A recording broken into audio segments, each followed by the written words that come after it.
உணவுக்கு பின்னும் சாப்பிட மிகவும் ஏற்றது.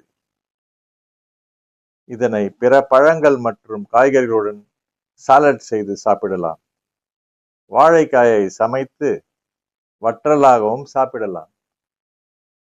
வாழைக்காயை காய வைத்து பொடி செய்தால் அதில் கோதுமையில் உள்ளதை விட 3 மடங்கு சக்தி அதிகமாக கிடைக்கும். இது குழந்தைகளுக்கு மிகவும் ஏற்றதாகும். எச்சரிக்கை: நன்கு பழுக்காத வாழைப்பழத்தை சாப்பிட்டால் அஜீரணம் ஏற்படக்கூடும். வாழைக்காயில் 20 முதல் 25% மாவு சத்து உள்ளது. இந்த மாவு சத்து பழமாக மாறும்போது இனிப்பு சத்தாக மாறுகிறது.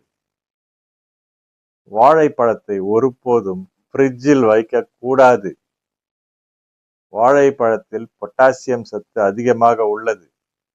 எனவே சிறுநீரகம் செயலிழந்த நோயாளிகள் இதை ஒருபோதும் சாப்பிடக்கூடாது. என்ன மக்களே, நண்பர்களே, வாழைப்பழத்தை பத்தி எல்லாத்தையும் கேட்டீங்களா? அதாவது உடல் பருமன், இரத்த சோகை போன்ற, அது இல்லாம பாத்தீங்கன்னா பெண்களுக்கு அந்த மாதவிடாய் காலங்களில் வரும் உபாதை, நிறைய விஷயங்கள்லாம் போட்டிருக்காங்க. அது இல்லாம பாத்தீங்கன்னா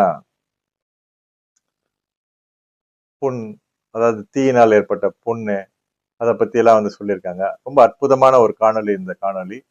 எல்லா காணொலியும் நல்ல காணொலி தான். அதே மாதிரி இது வாழைப்பழத்தின் பலன்கள் பாருங்க. வாழைப்பழம் இந்த வாழைப்பழம் நம்ம பக்கத்திலேயே வச்சிருக்கோம்.